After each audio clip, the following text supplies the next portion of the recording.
afternoon. I'm Susan Wright, and I work for the County of San Mateo. I coordinate the San Mateo County Energy Watch. And we're co-hosting this training this afternoon with joint venture Silicon Valley. I just wanted to let you know that I think people picked up flyers, but next week we're doing another workshop as well about some energy savings information, financing, and new technologies. Please join us if you can, or pass that information along to others in your organization. We wanted to have the opportunity to give you some training about CALGreen and the upcoming additions to it, updates. I think Carol just a moment more about that, but thank you all for being here. Just some housekeeping notes. The restrooms, you go through this door out here, through that room, and then out into the hall, and it's immediate left. Anything else? There's some snacks over there. Are we taking a break at some point? The guys are going to think about that. They'll work it out. There may be a break. There may be. There will be a break. Yeah, there will be a break. Good. Good. And I just want to thank the Sobrado Center, the nonprofit center. This is a new location that we're going to use. So, yeah. Thank you for coming. Good afternoon. Just wanted to welcome you on behalf of Joint Venture Silicon Valley. I'm Kara Gross. I have variously staffed different initiatives within Joint Venture, including some sustainable buildings work we've done and some local government climate work that we've done in the interest of making sure that our local governments had access to the information that they needed. We invited the Building Standards Commission. Please come down here today and give you the latest update, and I know a few of you from the private sector as well, and we welcome your participation in this. And I'm thrilled to have the Building Standards Commission here. Michael Nearman is going to kick us off here, and he's going to be joined by Enrique Rodriguez, and they're going to tell you about changes to the code, and you're going to have endless opportunity to question them. So please take advantage of them while they're here. That's the reason we made this session a couple of hours long, was really to give you an opportunity to interact to the best extent you can with the experts before the code updates come into effect in a few months. So thank you all for attending, and with that, Mike. Oh, I will get on. But I think it'll work on one.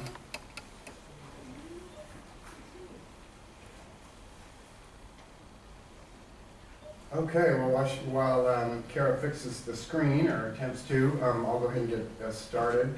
Thanks for having us out here today.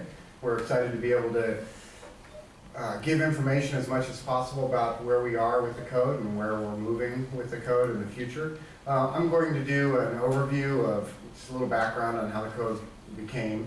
Some of you have heard this information before, so please be patient, and we'll get down to the specifics shortly. And Enrique, I'll introduce him and bring him up, and he'll go through the specific changes within the non-residential chapter that'll be part of the 2010 code update. So again, I'm Michael Nearman, Building Standards. I'm the Deputy Director, and Enrique Rodriguez is our Construction Analyst. And both of us have been pretty heavily involved in the development and creation of the code from the onset. Today's objectives is going to be just an overview of CALGreen. We'll do a little historical background on it real quick. Then we'll get into the supplements, overview of the mandatory code provisions. Enrique has been working in a work group to develop the commissioning aspect of the code, so he'll talk more in detail about that. And we also have some new features coming out of some of the model code adoptions from the International Association of Plumbing and Mechanical Officials for their plumbing code. In the 2012 version, they're going to have a gray water chapter 16 and a rainwater capture chapter 17. So we'll be working through workshops and developing those standards and looking for as much input from the community as we can get. And then we'll talk briefly about the upcoming code cycle, some of the timelines there and where things will happen, where you can step in and get involved if you're interested in doing so. And then, of course, question and answers. And because we have enough time, and this is a somewhat intimate group, sometimes we speak to hundreds of people at a time, it's easier to interact with a smaller group like this. So if you have questions as we're going through, feel free to raise your hand. We'll stop for a minute and talk about your questions, and sometimes that develops other questions and makes for a little more dynamic event for you. So it's not just listen to us talk. So it should be a good process. Why CALGreen? Well, basically uniformity and consistency. That came out of the original directive from the Schwarzenegger administration to go forward and green California's codes, find provisions, find ways to incorporate by regulation standards that will help reduce the amount of greenhouse gas emissions that are produced in reaction to AB 32, which was an early on directive from the Schwarzenegger administration, happened during his time in office. And in his directive, he wanted sustainability as one of the things in the code. He wanted uniformity, consistency, something that would be put out to the entire state that would emulate the other codes we have and kind of follow the same general formatting and concept. So it was coordinated and worked with the other parts of Title 24. And in doing so, we had to deal with a lot of different agencies. These are only a few of the main agencies who are involved in our process. HCD is the residential group. They handle all residential applications. DSA handles public school requirements, OSHPODs, hospitals and clinics, and Building Standards Commission handles the provisions for buildings that aren't regulated by any of the other agencies. In the 07-08 legislative cycle, the governor's message was to the commission to develop green building standards. Understand what AB 32 is looking to do in the greenhouse reduction, and identify where those things can be best addressed, and then incorporate them into a building standards code. The commission was originally created to ensure that there's this open public process for everybody to be involved before you're mandated to be in compliance with certain standards. And that process is important, and we take it pretty seriously. So it made sense for us to be the agency to take that direction and move forward to develop those standards. And related to that, on the other side, allowing like private entities to propose changes to standards that everybody has to comply with, which was what was in one of the original bills that was developed through the legislature to get California to go green, was identified as, you might be usurping the BSC process and not really giving the industry and contractors, building officials, and the public in general a chance to have any input, I should say, regarding what was going to be proposed for these new standards. So identifying that as a key component was important for the commission to be able to move forward and develop the regulations and actually get them implemented and have people receive them as well as they have, which, by the way, has been phenomenal, and we really appreciate the acceptance that we've seen with the new standards in the code.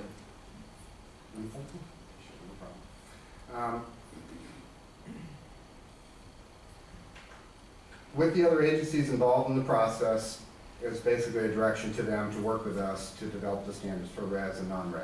So that's where we went. Code 2010 code is the first mandatory version. We'll go backwards a little bit and touch on some of the initial codes. But the next steps for California were to have staff for BSC develop the requirements based on our authority for construction for new buildings in California, for non-residential. So we moved forward with that. We also had particular appointed members of the CBSC request HCD and other agencies to work with us in development of that because of their authority. So housing for res, OSHPOD for hospitals, DSA for schools. Now with OSHPOD and DSA, they have a little less input on the code as far as the mandatory requirements because they have other programs that really dictate how they build hospitals and how they build schools. Many of you are familiar with that if you've dealt with public schools in your jurisdiction. DSA being the authority for K through 12 and community colleges. They have some standards they like to incorporate. They also have other programs they're trying to make happen and make them as a reality, and that would be the zero net energy concept of make sure that the schools produced have basically zero net energy usage on the grid. And that's a lofty goal. They see some of the Building Standards Commission's direction towards green code provisions as useful, but not all of them really work best in the public school process. So they have accepted some and not all. And then OSHPD, because of the health facility aspect of what they do, is somewhat limited in being able to incorporate some of the standards for CALGreen because they have other priorities for the health side of what they do. So you won't see any mandatory requirements for the hospital side, but you will see requirements in the code that if a hospital safety board decides they want to incorporate those through their construction process, then you would need to add those to your program. Resulting California Building Standards, or CALGreen code, that's the banner that our previous executive director came up with.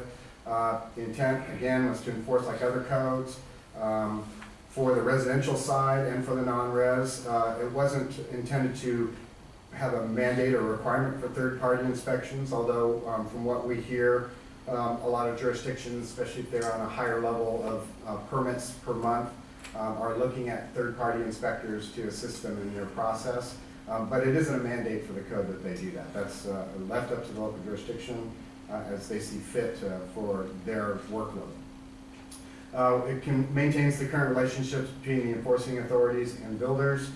So you're used to working with building officials now, or building officials are used to working with the built environment.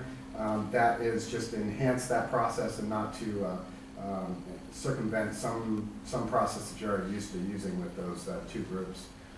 Uniformity and consistency, again, Title 24 is intended to be a uniform, consistent set of building standards for the entire state to enforce. So that was the direction we moved forward with, and it's all coordinated with the other codes. The initial voluntary version of the California Green Building Standards Code was a voluntary code. It was developed and made effective on August 1st of 2009, and we had a fair amount of response once that code was out and available for use. Some jurisdictions went ahead and adopted provisions from it and started to enforce them as mandatory. Many didn't, most didn't in fact. And one of the things that did come out of the development of that code and its incorporation was that it was difficult to identify the requirements between the residential and the non-residential side. They were blended, they all had the same topics, but you had to really pay attention to either the agency banner or whether or not it was something that would normally be enforced for residential or non-residential. So hearing that in the development of the mandatory code, we divided the res and non-res out to Chapter 4, being residential, with an Appendix A4 dealing with the tier levels 1 and 2, which are an appendix chapter that allow you to go further for the residential side. And then on the non-res, we put everything into Chapter 5, and then the associated appendix chapter A5 for the tier level increases if a jurisdiction decides to go in that direction. The current mandatory code became effective January 1, 2011. We do a triennial code adoption cycle, and we'll talk more about that in detail in a little bit, but the triennial is every 3 years, just like it says. It's based on the model code adoption process, so we follow that. But on an intervening cycle process, an 18-month cycle, we also go through new updates. And so we have a 2010 supplement that's intended to update CALGreen during the mid-cycle process, and that becomes effective on July 1 of 2012. And when Enrique comes up, he'll go through detailed specific requirements for each of the divisions and each of the changes that happen for the entire non-res chapter. Plus, he has some additional information to add about the commissioning. They've been working very diligently at creating, expanding the commissioning requirements, more checklist forms and certification process, so should make that easier to incorporate. And then in the 2013 code cycle, we're really calling it the 2012 code cycle, for the 2013 code adoption, which will be the next set of Title 24 codes. And they'll be based on the model codes from 2012, and they'll become effective on January 1, 2014. That's the end of that 3-year cycle process. And we get there by figuring the effective date that we need, and then we back up the time frames that are in law and in our regulation process to get to June of this year, which will be the submittal date for all the agencies to have their code changes into the commission for incorporation into the cycle. Once that happens, we go through a code advisory committee review. All the provisions that are submitted to the from the agencies to the commission are reviewed in these code advisories, and they make recommendations back to the commissioners based on their expertise. And whether these are good changes, bad changes, have no problems with the changes, you know, those kinds of that kind of feedback. So they have a chance to approve as it's submitted, approve with amendments, so they'll discuss it in a committee action and maybe propose some minor changes to it. They can disapprove the requirement, or they can say, you know, this just isn't ready for California's use yet, so we're going to recommend you further study it. And that gives the agency the support to say, we understand and we agree with the direction you're going, it's just not ready for enforcement yet, so go back and do your due diligence and bring it back next time, and we'll see if we can incorporate it. So those are the general steps for the next cycle that we'll be looking at. Governor Brown just ordered recently an executive order, or issued an executive order B-1812, and that was just on April 25th, very recent, so this is a very new slide for us. It was due to take effect immediately, and the intention here is really what was originally done by the previous administration with executive order to move forward based on AB 32's identification of greenhouse gas issues to develop green standards, to green California's codes. So this is really a reiteration of that. It's moving forward and identifying that 10% by 20, I believe it says 2015, and 20% by 2020 are the goals measured against the 2010 baseline. So that gives them now the agency's direction and some motivation to move forward with the support of the governor, saying, you know, we like the green building standards process and we want to see you move forward and develop it more completely. The building standards codes, it's Title 24. Most people understand when you say Title 24 to be either energy compliance requirements or accessibility requirements, and it is both of those. But it's really more than that. It's the entire set of standards that we use in California, starting with Part 1 and through Part 12. Part 11 is the Green Building Standards Code. The only reason it's Part 11 is because that was a vacant part at the time when we started to develop the code, so it just made sense to stick it in there. One of the things that I think is important to mention is the initial concept of CALGreen was to develop a code to focus people on the concept of green construction, put all the provisions in one document, allow them to start to get used to incorporating those as a general standard process of construction. And then as it becomes more of a normal process, start to migrate those provisions back into the rest of Title 24. So eventually, we hope not to have a CALGreen code, but it'll just be Title 24's requirements. The plumbing code will have all the plumbing requirements in it, and mechanical will have mechanical, etc. We already defer to the energy code for energy provisions because they have the authority for energy development and the standards for development of that. So it made sense for us to look at the migration back into the other codes eventually as well. And you'll see that begin in this next cycle with the Energy Commission, because what they've come to us with is they would like to see us remove a lot of the commissioning requirements that are in CALGreen now that relate to lighting efficiency and other efficiency measures that are really more likely to be addressed more actively or creatively in the energy code, a little more option to work with different provisions. So we'd like to see, and we think those will be migrating back into the energy code in this next cycle. And that's kind of a first sign you'll see as the provisions are developed and they start to move back. You have a question here? Yeah, Yeah. was curious, is there any thought in terms of how long the migration would occur to the point where CALGreen is fully implemented into all the other codes? Not a specific timeline. I think for this next cycle, you will see very few changes occurring to the CALGreen non-residential side of the code. We've developed a significant amount of modifications over time, new issues, new requirements. This intervening cycle update includes additions and remodels, which is kind of a big chunk for CALGreen to take on. And so we felt that at this point we've moved forward pretty rapidly in a regulatory world. And as state agencies, we're incrementalists. We like to move at a nice, even pace, make sure everybody understands what's happening, give them a chance to be involved, and not rush into it. So, I would say probably a 2 or 3 cycle period, you'll start to see more things go, but a cycle for us in a triennial is 3 years, so it could be 10 years down the road before that happens, it could be sooner. But we don't really have a specific timeline for that. Did you have something you want to add? If I wanted to, just to add to that, HCD in their rulemaking, which are going through now, looking at the model codes, so for the residential code, they're going to amend the residential code and in some cases add reference to CALGreen. And so for Kind of the first step. That's kind of the first step, how they're easing into it, referencing to CALGreen. But eventually that probably will become the placeholder for those CALGreen residential provisions in Chapter 4. Back into the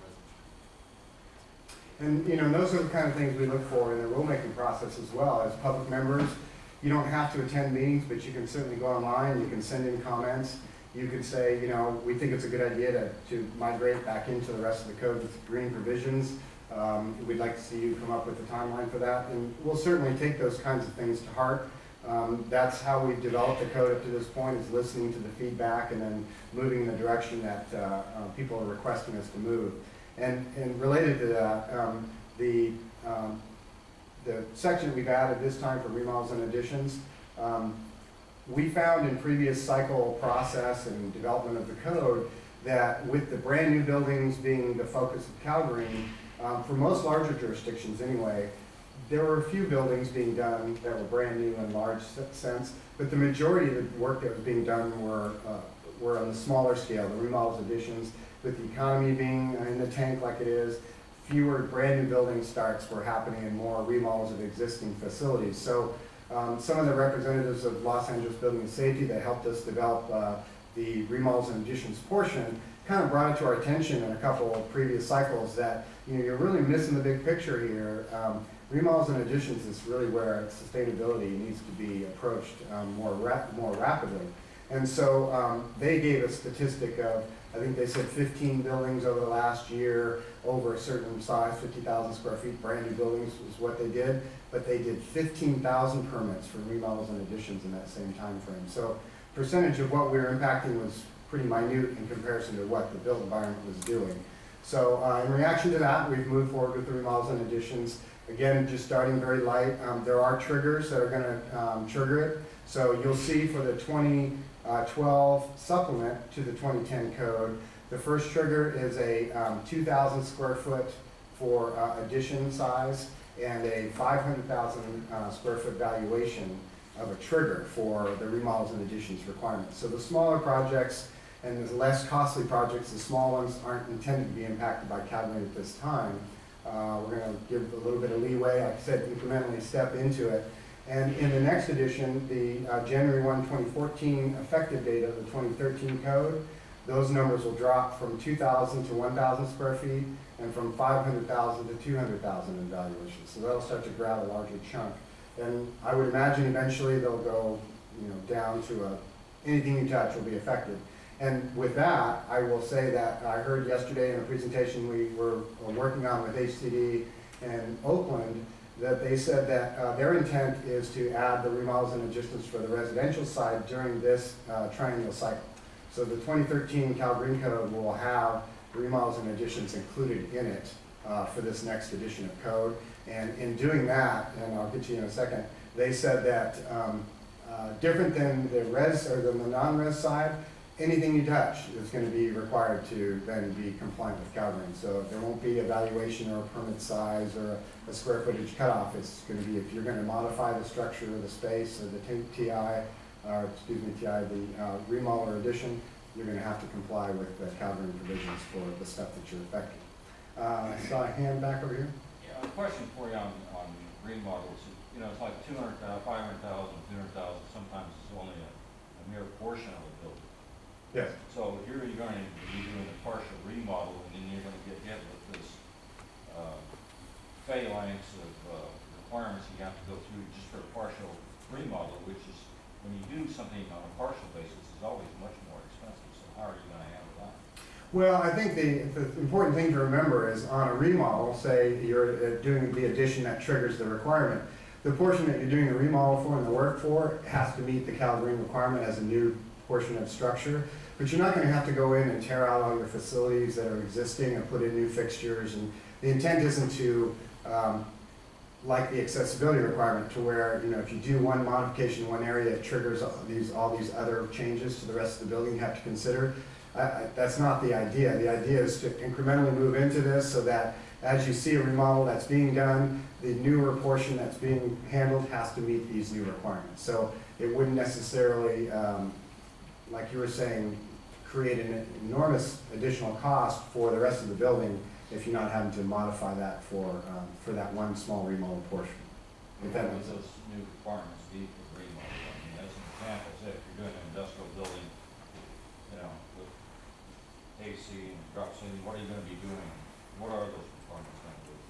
Well, as we go through the provisions, as Enrique starts to identify each of the sections, what you'll see is next to each of the items that we're describing to you today that are being changed, you'll see an asterisk next to that section. And the asterisk has a little descriptor at the bottom that says that these are also included in remodels and additions section of the new 5.7 division.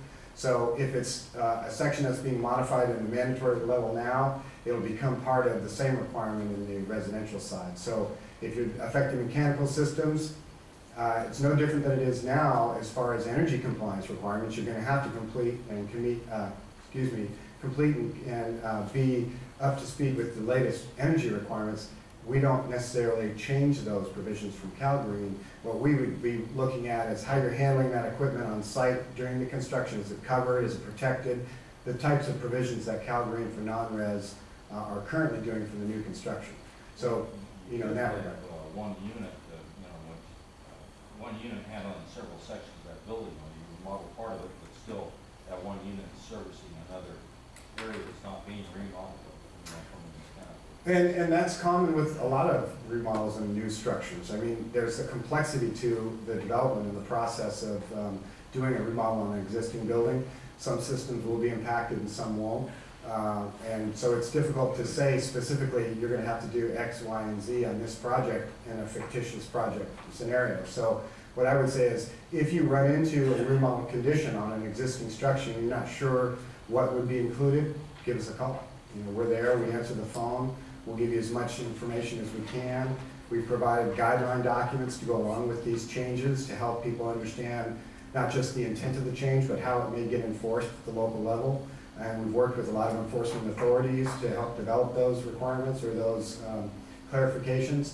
So all I can say to that is, you know, work with us, work with your local building official, and you know, we'll try to develop these as we go and make more clarity, more specificity to the code, so it's easier for you to figure out what's required on that particular project.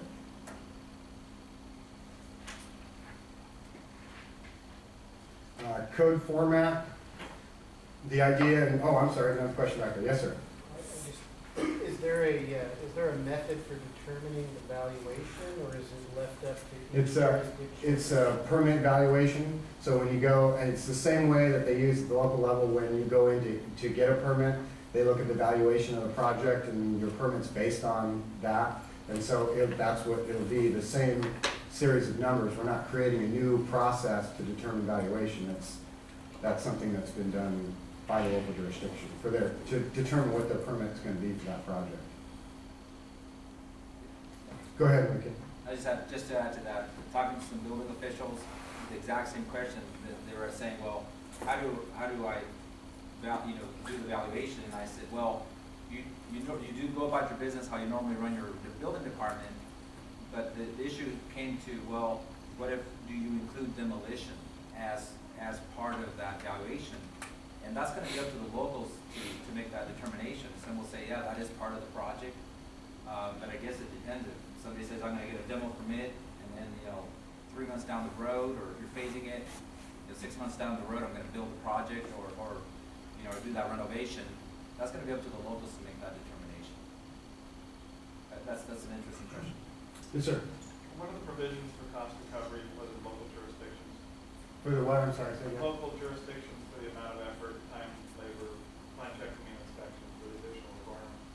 Well, I mean, I'm not sure I understand the question. What's the estimated increase in cost for that? Right. Is there a matrix for that? Or? Well, there's 540 jurisdictions in California, and some do a couple permits a year, and some do thousands. So, to kind of give an estimate or determination for that, I don't know that I could do that. What I would say is that 1473, AB 1473, which kind of created the funding stream that develops a fund based on the permit issuance at the local level.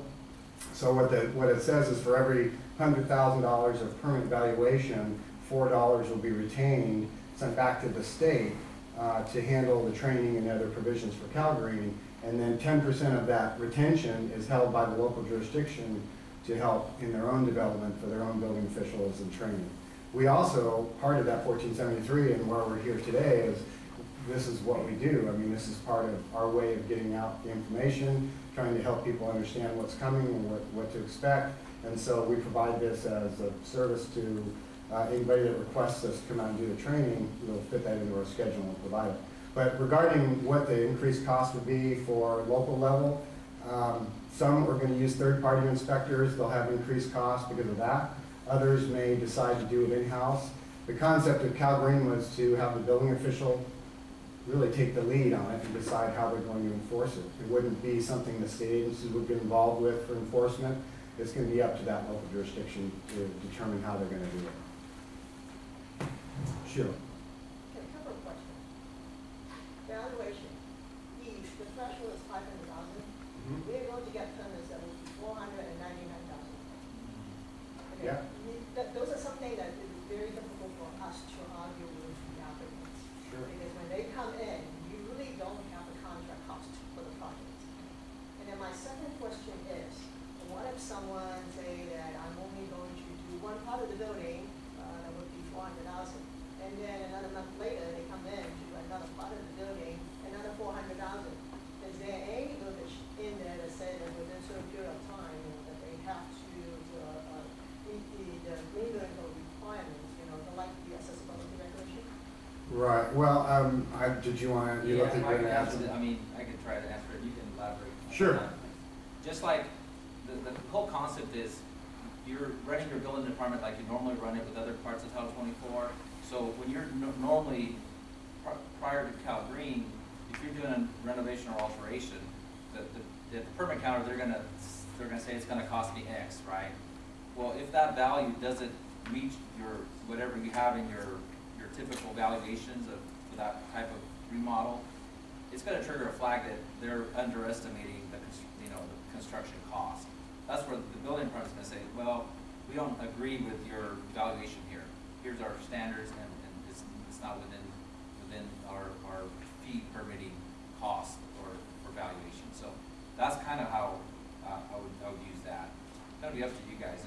You'll know if they're trying to cheat the system by going $1,000 below. Now, in terms of the phasing of projects right now, I mean, in your building department, if you try to, just like right now, if you're doing a remodel and it's under 500,000, you don't trigger, let's say, school fees, impact fees. So building departments already caught on to that. So they'll say, no, you're not going to give me a 500 square foot addition. A month later, there's another permit for 500 square feet. I think that's part of the administrative process that most building departments are utilizing now. So I'd say it's up to the local building jurisdictions. But there is no verbiage in the We don't have any. Yeah, it's up to us how we enforce it. Yes, and the intent was to provide the standards like other parts of Title 24, but not tell you guys how to enforce them necessarily. I mean, there are sophisticated jurisdictions and less sophisticated jurisdictions, and some have enormous amount of back check and review, and others are tertiary in their review. So it's difficult, like I said, with 540 jurisdictions and every kind of complexity you can imagine for us to determine for the locals how to enforce it. Plus, we have the building industry and CalBO and those groups sitting at the table with us as we develop these things, and then watching what we do. As Sheila has been involved in a lot of our development over the years, and maintaining and keeping us on track as far as creating things that may be impossible or very difficult at the local level for enforcement. So we look for that feedback. So maybe we can come up with some language in the administrative portion of the code that helps to clarify the authority that needs to be understood for the people applying for the permits. Part of the idea with CALGreen was to blend it with the other codes, obviously, like we said, and was to match the similar function of the other codes. So the formatting is set up very similar. We have administration, talks about some of the issues we were just talking about. It also identifies our authority and the other agencies who are in CALGreen and what the triggers are for that, and references to their state statutes. Chapter 2 is definitions. That's like all the other codes. Chapter 2 is where most of the definitions live. A little note on this that's changing, and I believe one of the slides Enrique identifies it too. is that in definitions for the model codes, they're moving away from the traditional format of having definitions in Chapter 2 that are specific to the whole code, and then when there are definitions that are specific to one chapter, that those definitions occur at the beginning of that chapter. Well, that's going away. The model codes are looking at just moving all the definitions into Chapter 2. So we're going to follow suit and move our definitions all to Chapter 2 as well, so you won't have them popping up in individual chapters. I think it makes it a more consistent enforcement, easier to look things up. The Chapter 3 is the green building scoping. It really talks more about the intent of the code, how it's supposed to be impacting the locals, and what is included in the enforcement process for the green building standards. Chapter 4 is the residential provisions for the mandatory measures. Chapter 5 is the non-res. Chapter 6 is the reference organizations and standards, and that's kind of like the reference standards you see in the building code or in the other codes. When we have a listing of standards scattered throughout the code, we put specific information about those reference groups in Chapter 6, as well as other contacts for compliance requirements. And then Chapter 7 is the inspector or installer and special inspector information. That's specific to HCD. We don't have those requirements for the non-res side. Local jurisdictions may want to go with some of those special inspectors and all for green standards, but it's not a mandate by the code. For the residential portion, they do have a listing of processes and inspectors that you would want to follow for the residential side. So that's where Chapter 7 is specific to residential. Chapter 8 is compliance forms and worksheets. Again, the idea there is to provide the forms and worksheets and checklists and verification documents that we've been able to identify through work with local jurisdictions who are enforcing these provisions already, through some of the points-based programs that are out there and how they do their process. So we tried to develop these forms to assist in the enforcement, and we put them in the code. One thing that we identified shortly after doing that is if we focus all of these forms and documents into a regulatory document that's adopted on a triennial basis, we then created a problem for ourselves for updating and monitoring those documents. So anytime a change would need to occur, we'd have to go through a rulemaking cycle, 18 months basically, to update a form. So we thought that really wasn't the best use of those documents. We want to make them available. We want to keep them current. We want everybody to be able to use them and have them in a current form while they're using them. So we're migrating some of those forms and documents into our reference code. And the reference document is non-regulatory. It gives a lot of information about intent and how enforcement may occur, how you may want to incorporate the provisions into your project. And it also gets into those other requirements for the worksheets and forms. And by putting it in the reference document, we can then update them and modify them pretty readily and not have to go through a whole regulatory process to change a word or a title or add a box or checklist. So we thought that was a good move, and we've provided them in both PDF and Word format for local use and for individual use. So if you have a jurisdiction and you don't have the manpower to do the inspection process, some architects, some owners will do self-verification forms, and the building officials will collect those and do spot checks. So there's other ways for the enforcement to occur, and then these give you some compliance forms to help with that process. But the big thing was moving them out of the code so we can keep them updated as readily as possible. And then Appendix A4 and Appendix A5 are the voluntary reach levels. They're Tier 1, Tier 2. An important thing to know about the appendix chapters and the tier levels is with the new Energy Commission coming out, and I believe it's on May 23rd of this month, they're going to be adopting their revised version of their energy standards, which is pretty complete revision of the entire Part 6 Title 24 code. They're aligning that with our rest of our code cycle process, so it won't become effective until January 1 of 2014. But nonetheless, it's going to be available and out if you haven't seen it already, and you'll be able to see the level that they've gone to. It really raised the bar. In response to that, our tier levels, when you reach the energy performance requirements, have additional requirements that you can go to reach the Tier 1, Tier 2.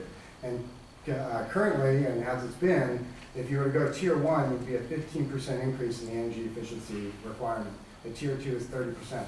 Pretty lofty goals, difficult to obtain, but reachable. If you really, dot your I's and cross your T's, you can get there. Well, with the new energy requirements, they came to us and they said, well, this is the new package, and it's pretty extensive, and so we'd like you to lower your percentages of increase for your tier levels so that it's actually obtainable. So they felt that the 15 and 30 would be just out of reach for most people to obtain with the new level of the energy standards that are out there. So what we're going to be doing is proposing for the 2012 cycle to be as part of the 2013 code, reducing those requirements from 15% down to 10% for the tier 1 level, and then from the from the 30 down to 20% for tier 2. So those are significant changes. They are reducing the level of a requirement, which is kind of unusual for building standards. Usually it's a more restrictive. But in this case, because of the level the energy code's gone, the reduction is really needed just to be able to still enforce the requirements. Yes? So across the state, how many have you seen the jurisdictions adopt good portions or Of the tiers? Of the tiers, yeah. Because I've only seen mandatory, and then a few in the Bay Area region have adopted sort of their own tiers. Yeah, it's interesting. I did some presentations in San Francisco, and there were some city officials there who were also presenting their portions and how they see their requirements working. And they did a really nice comparison, if you could do that. We've resisted at the Commission providing comparisons to the points-rated systems because they're point-rated systems. They're not regulations. It's different. It's just a different process. So you really can't compare them. But what they did was they said, okay, we understand the mandatory measures for CALGreen, and we're going to comply. But we already have these other programs. The LEED, in this case, I think they're LEED Silver for most of the buildings. Maybe even going a little higher than that, I'm sure. They wanted to maintain that because they really have worked a good process out. They like the results. They like the completeness of it. Much more significant program than CALGreen. I mean, it's extensive, amazing. And so the intent of CALGreen wasn't to diminish those programs, was to provide at least the basic stuff for everybody. So at least we're getting something from all sectors. And San Francisco did a nice job because they laid out this chart that showed you got to do these mandatory CALGreen requirements, and here they are, and we've done that.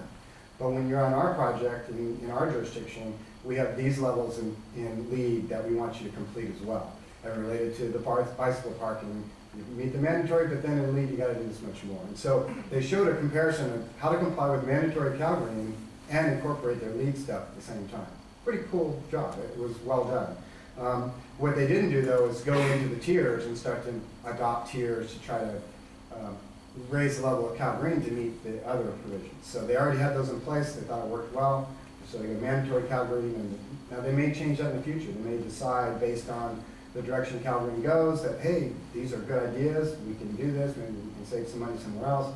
So, or energy. So they may start to incorporate those. But generally, that's kind of that's where it's going. We're not comparing the two. They're individual. Jurisdictions are going to vary up and down the state as to how complex they are. LA, San Francisco, pretty advanced in their requirements for green construction, and they're way ahead of us as far as creating the remodels and additions. They've been doing it in those jurisdictions, at least in LA, for quite some time. So that's, I don't know if that answers your question specifically, but that was basically where I think those are going. Did you have anything to add? There's 4 jurisdictions in California that adopted a CALGreen tier 2. There were several that adopted a tier 1, but you can go onto our website under local filing ordinances, and you can actually see compiled the list of any ordinance that's been filed with the commission, except it has been scanned and posted onto our website, and we have a link to the ordinance, but we've also put an X if they've made amendments to CALGreen. So you can certainly go in and on your own check how many jurisdictions have put an X on that CALGreen. It's on our, at the end, at the presentation, I'll show you on our website how to get there. It's one of, I mean, that's one of the functions that we do as the Building Standards Commission. It's the regulatory side, development of the codes, but it's also we're the depository for local filing. So local jurisdictions modify through ordinance, they ratify locally, and they file with us. So upon filing with us, we follow the Secretary of State, and then the locals can then enforce. They have the authority to enforce as a requirement. So any changes they do to CALGreen, we've provided this matrix to help people understand. As you go to that jurisdiction, you're going to have to comply with these more restrictive tier levels that they have. But again, I would check within the jurisdiction because they may be doing, and they're going to be required to do mandatory CALGreen if it falls within the scoping. But you won't know unless you check with them whether or not they're LEED, silver, gold, or if they have any special programs. Maybe it's a green rated or some other points program that they're doing. So. Yes, sir. Quick question. I'm not sure if you're going to get into it later, but when you talk about local amendments, when we do local amendments for Part 6, you go to the Energy Commission. The Energy Commission digs deep. Yes. And dig into us hard for those amendments. What's the process with CALGreen? Well, CALGreen, when we develop the, as you get into 5.2 energy standard, you'll see the energy code. I mean, we don't have authority, so we're direct to that. But when you get into the tiers, there are additional requirements you can go on the tiers. We developed those tiers with the Energy Commission at our side. So they said, well, you can't do anything related to this unless we say okay.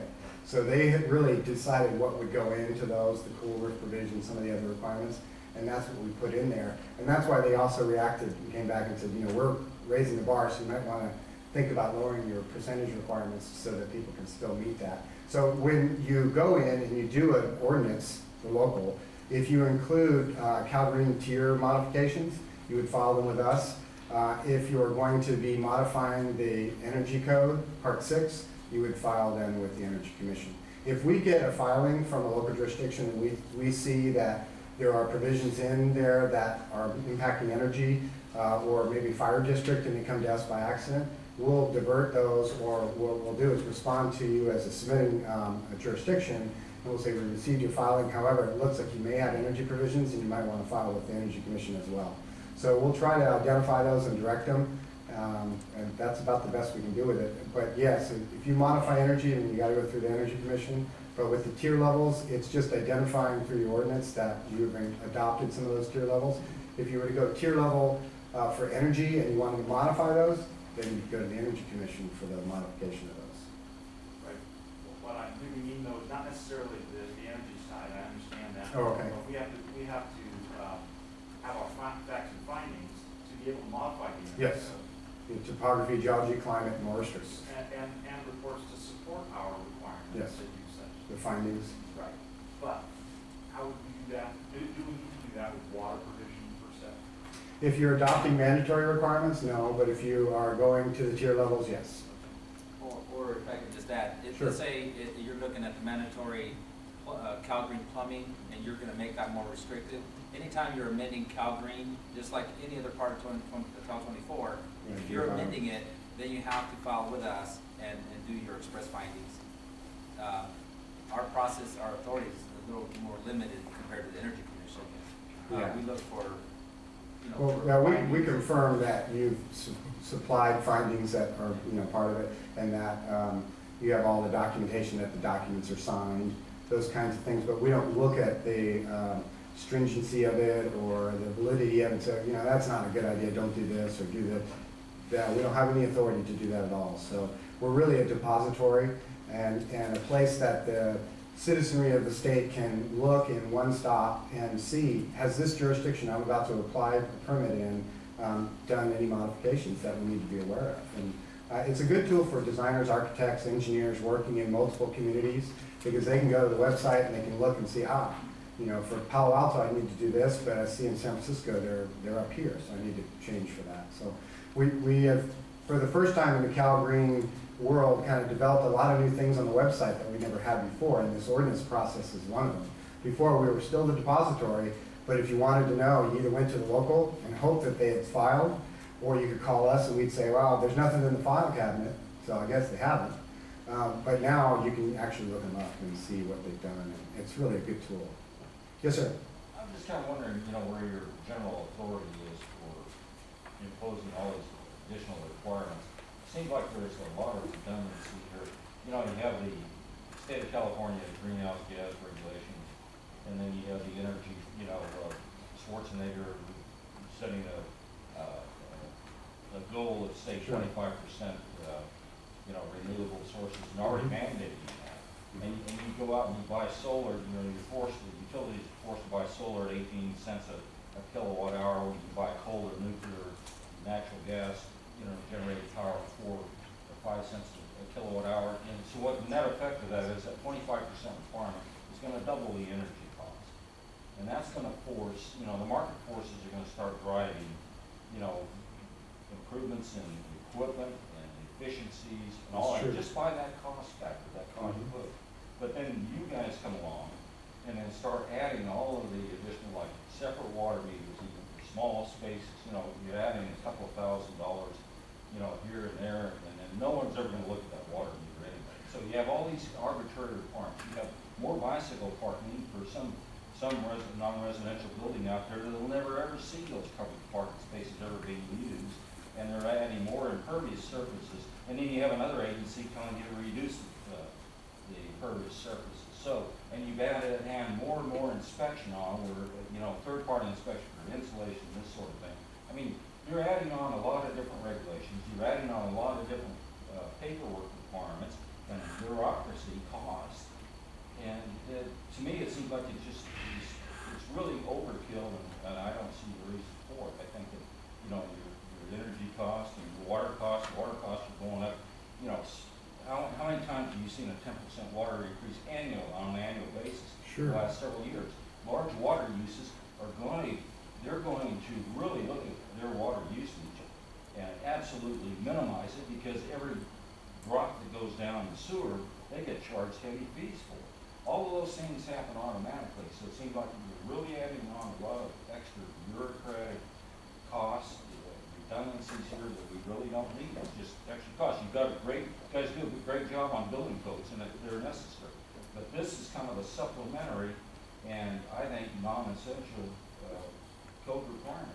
Well, I would say first the authority comes from the Health and Safety Code, Building Standards Law, which is where we get our authority to develop standards and to provide Title 24 for the construction of buildings in California. So on the energy side, that's the Energy Commission, different agency, different set of authorities, but they have authority for that.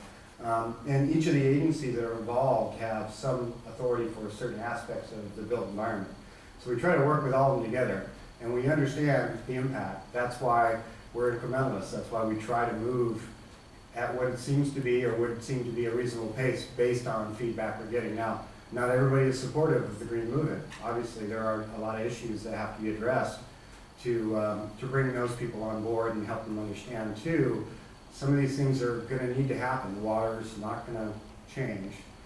We only have so much, and so we have to do what we have, deal with what we have, as well as energy, fuel types and sources. All those things, I think, are definitely finite, and we have to be aware that we have to move in a direction to keep in mind how we can continue to sustain the lifestyle that we all enjoy, and to help the environment continue to improve. So I can't answer all those questions for you, because a lot of them are outside of what Building Standards Commission as an agency has authority to do, and we don't try to impact those. I think if you really look and you distill down to the mandatory measures of the non-res portion of CALGreen, you're going to find that while there are requirements for bicycle parking, and while it may seem like a statement I heard from someone else in the past years ago is, why do we have all these accessibility stalls and nobody ever uses them? Well, as we grow and change and develop, we may start to use those, and they're available, and so it may not be utilized 100% now, but I think it will go that way. And we're providing options for people, so it's based on a percentage of what is expected to be considered to be green. So we're using that as a direction to help us understand where we need to try to impact. Reducing vehicle miles, reducing those kinds of things are lofty goals, and are goals for other agencies to look at. For us, we're just trying to give you an option. If you want to ride your bike, where are you going to put your bike? So this gives you an option. It's not, I think, voluminous in the amount of spaces that are required. It's incremental. As you increase your size, then they're going to be required. It's also understood that in a large office complex, you may have more people who would like to ride a bike and maybe make it. They're going to be there all day. So, why wouldn't they want to take that option if they have that option available? some of the other programs that are out there that aren't California codes, but are these points-based systems. They're looking at neighborhood design concepts, other ways of changing the communities that we live in, and a holistic approach to make it more feasible for people to use a bike or to maybe not use a car that has fossil fuel burning, but has some other type of source. Technology is changing, as you mentioned, and we're looking forward to some really big changes and some really significant events for us in the future that will help all of us reach those goals. And so I think it's a good movement. I think it's the right direction. I think the feedback we get from the majority of the people in California is they're supportive of our direction. And so, but we're here for all of you, including people who may not be in 100% support, to hear those concerns. Bring them to us at the development process. So before we go and make bicycles 4 spots for so many occupants or whatever the case is, you can have your argument heard that says, you know, in our jurisdiction, nobody's riding bikes. Why are we doing this? So, you know, it's the working process. That's the code development process. We didn't create all this stuff on our own. This was a development of a lot of input from a lot of sources. So I don't know that your answer or your questions can be answered specifically other than, you know, we're trying to move in the right direction. And I hope that helps. I'll finish up, and then what I'll do is introduce Enrique, and then he can go through the specific changes.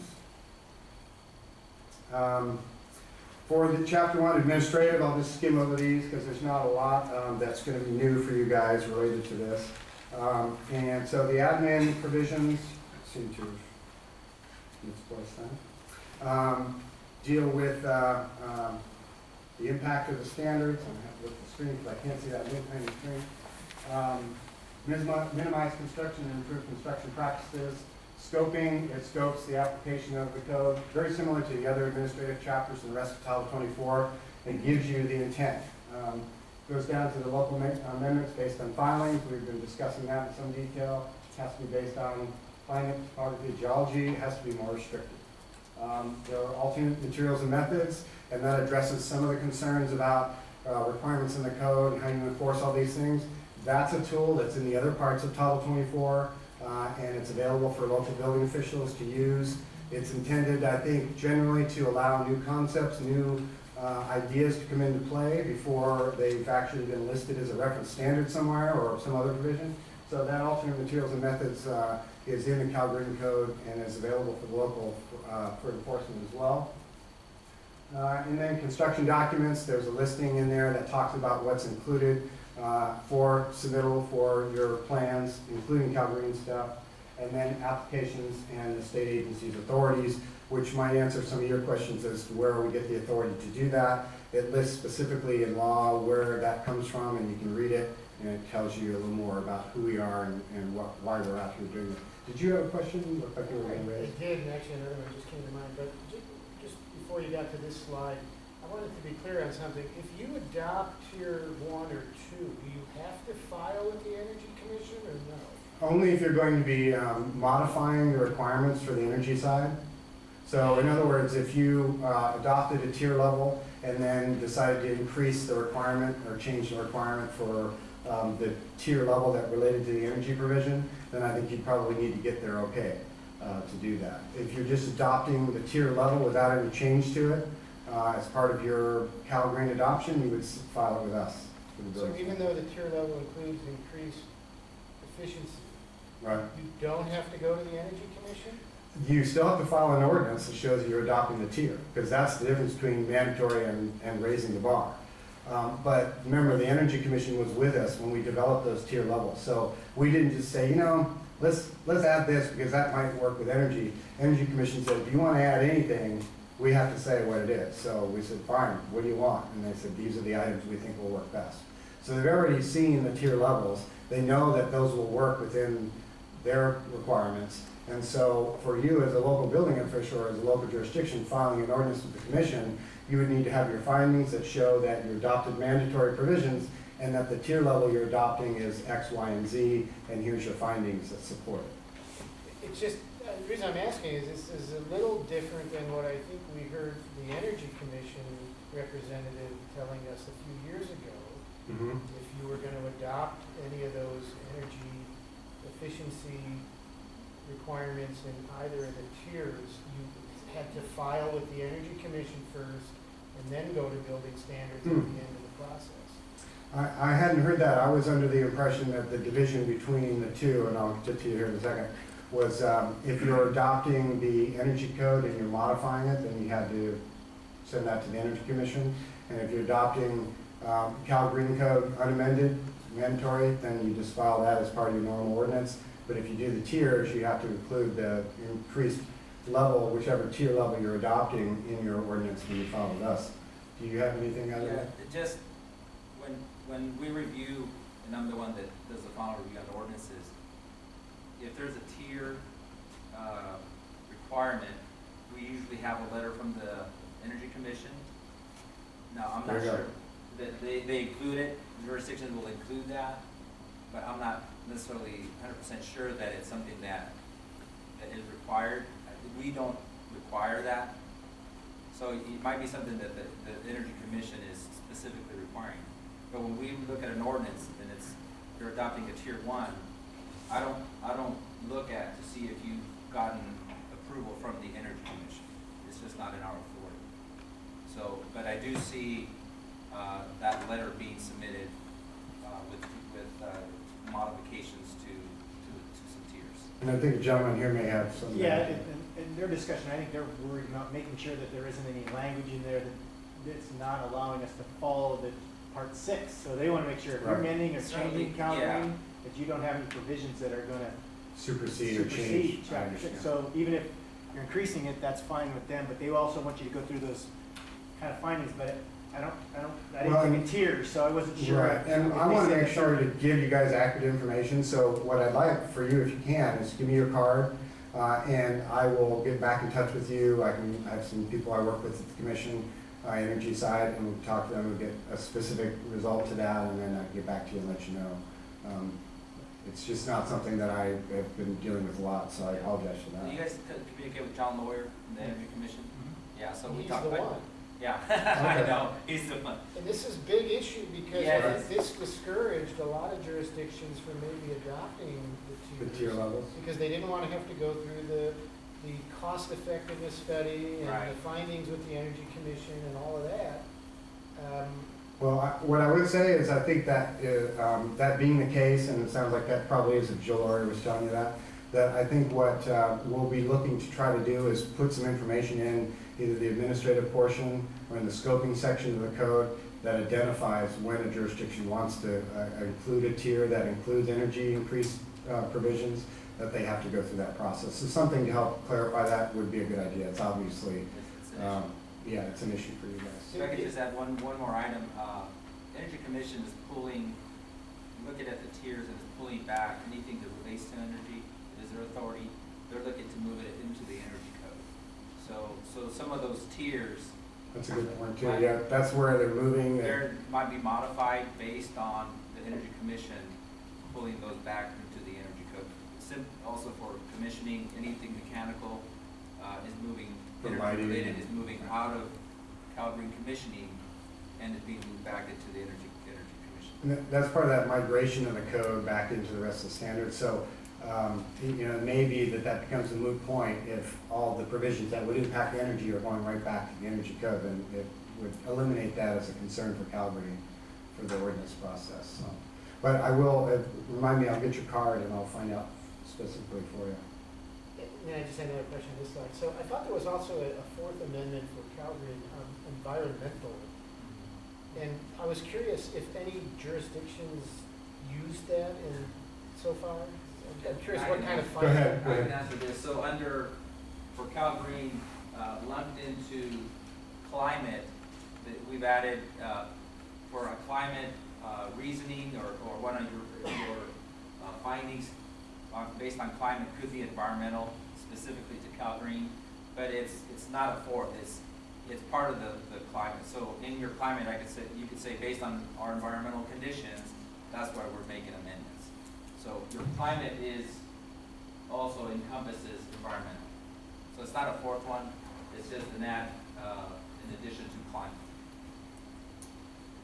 And you were just going to I was reiterate gonna that? say, Okay. we used. All right, excellent. Excellent, thank you. Okay, definitions. This I mentioned before, the definitions provisions are going to be moving back into part 2. That's to align with the rest of the codes.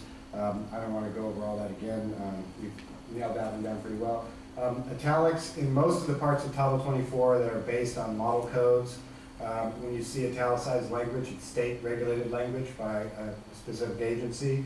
Usually in either the matrix table in the front of the chapter will identify which agency provided that language, or there may be a banner associated with the italicized language that helps you identify which agency it was. Straight-up text is model code.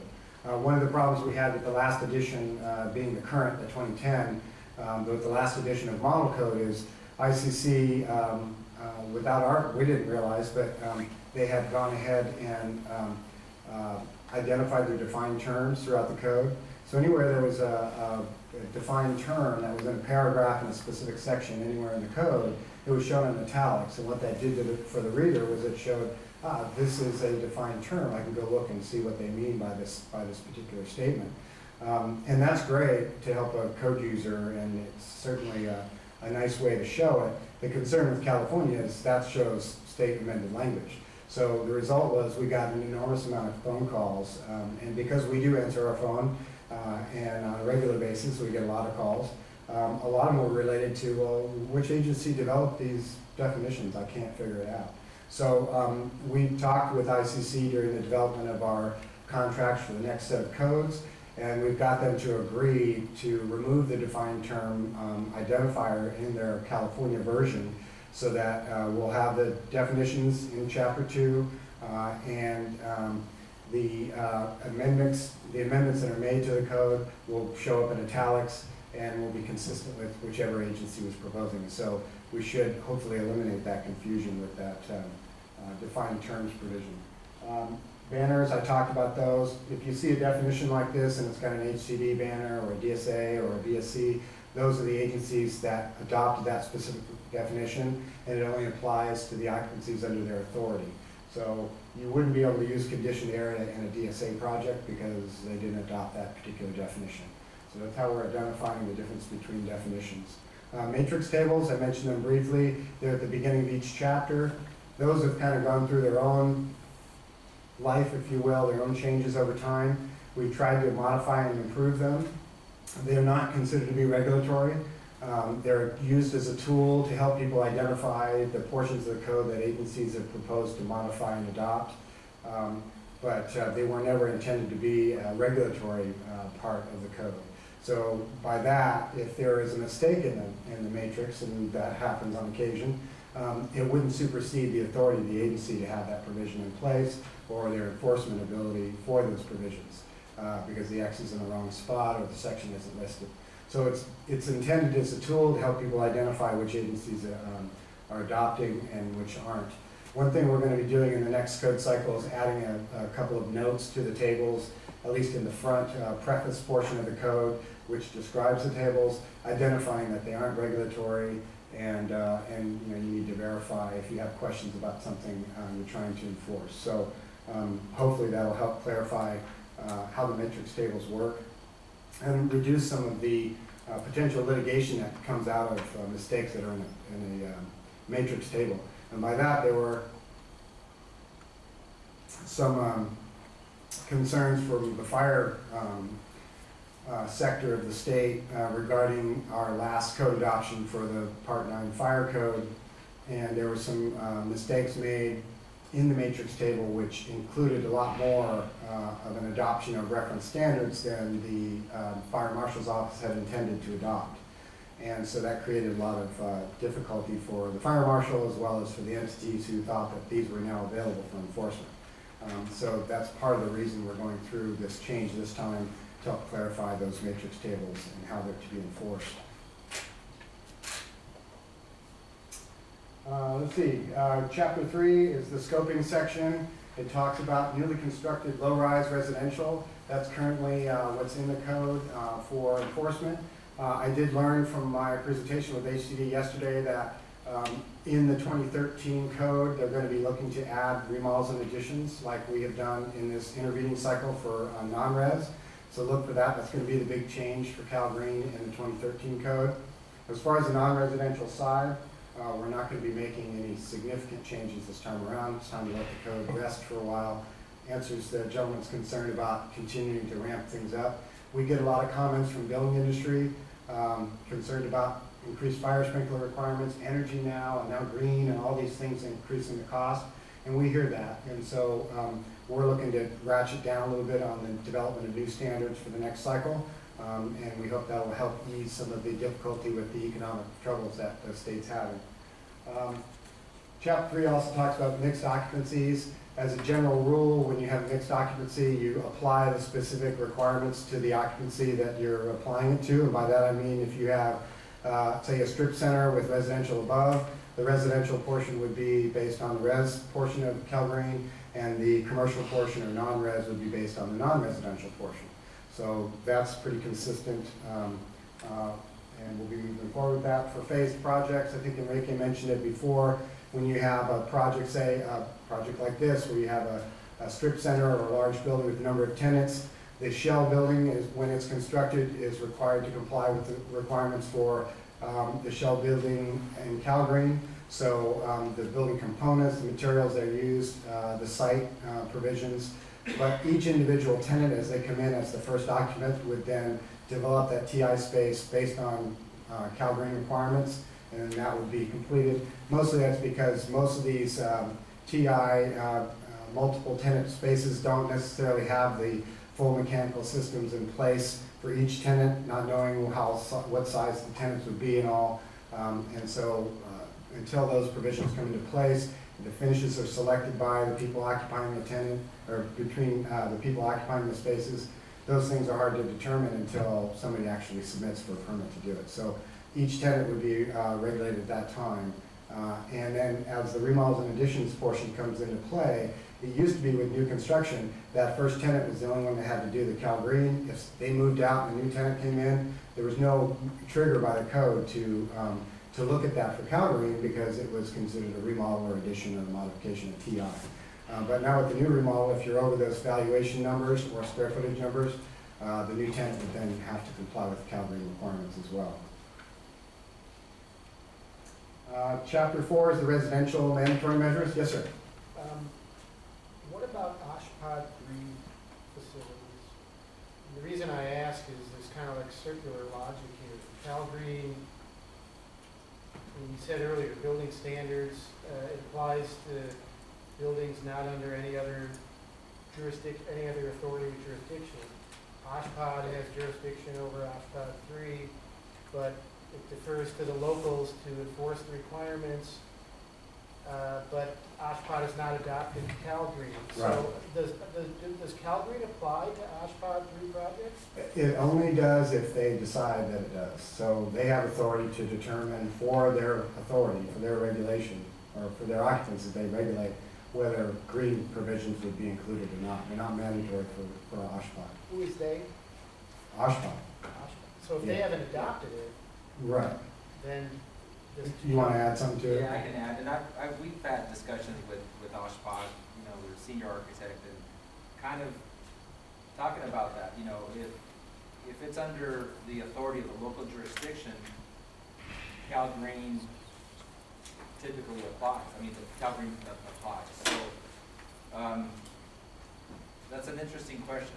If you're doing let's say urgent care, that technically is kind of under OSHPD. OSHPD 3, we'll go through the local building department. They have the jurisdiction. CALGreen would apply, and that's kind of based on what? Based on BSC's authority for non-residential occupancies.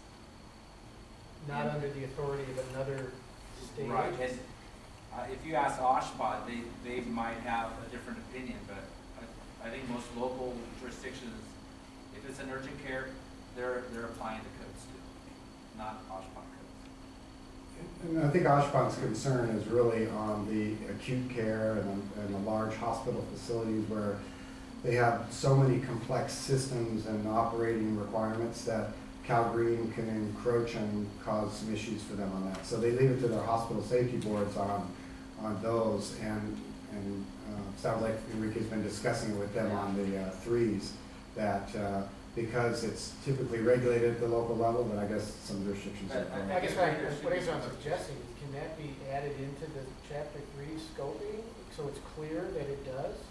I Yeah, think not a bad suggestion. I mean, anything that helps clarify the enforcement and how it applies is something we would like to see happen. So we'll certainly take that into consideration again when I get your card. Yeah, I think a discussion with Oshpot and we've talked about it, but we've never really sat down and really had that meeting where we're talking about those Oshpot 3. We haven't had some brief discussion. In the chapter 4, it's the same as chapter 5 as far as the topics of the divisions. We've all seen them. These are green-based sectors. And so we are just following the general concept of the systems that have already been developed, not intended to develop a new process. For the non-res side, the new addition is the Division 5.7 alterations and additions. So the rest of them are consistent with HCD and with most of the point systems that are out there. Chapter 6 is the reference in standards and organizations we talked about before. I won't go over all that again. 7 is installer and special inspector requirements. That's an HCD utilized chapter. And then chapter 8 is the compliance forms that we discussed before. And out of these, one thing I would bring to your attention is the last item there, the recycled content calculator. That's something that is utilized by the Housing Community Development Agency. They were really excited about it. They have developed this recently and have made it available, and said that the feedback they've received is really good and that people like the way it works. And it's intended to help with that 4 pounds per square foot, that recycling content that residential has for their projects. So the concern they heard from general public and from industry was that it was difficult to calculate for the recycled content. So they've developed this tool, and from what I hear, it works really well. I haven't tried it myself yet.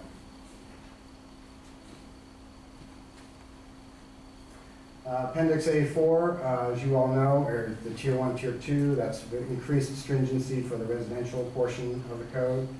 And then Chapter 5 is the non-residential voluntary Tier 1, Tier 2 increased efficiency or increased stringency. So those haven't changed. We haven't modified those for the intervening cycle. And I don't know that they're being planned to be modified for this 2013 code as well. So as far as we know, those are staying as they were, with the exception of what I mentioned before about reducing the energy requirement levels from 15 to 10 and from 30 to 20 in reaction to the new energy code that's coming out and will be effective at the same time as the rest of the code.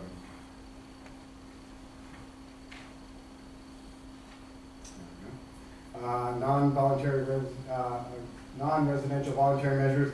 This is a new appendix that was added, and Enrique will touch on this a little bit more. He was heavily involved in the development of this, and this is an A6 directly related to commissioning. Probably the biggest aspect of the CALGreen code that's been an issue for us in trying to develop new requirements and help people understand how to enforce the requirements is the commissioning aspect of the code. So this was developed to address a lot of those concerns and issues. And again, Enrique will go through more detail, but that is a new appendix chapter that was added to the code in this intervening cycle. My clicker's not working very well. And then here, I think is where I'm going to turn it over to Enrique. He's going to go through, again, we have the chaptering, the divisions of the CALGreen code, and so I'll leave to him. The rest of the remainder of the slides are the specific changes that occurred during the intervening cycle that you'll then see in the supplemental pages for CALGreen. And thank you very much.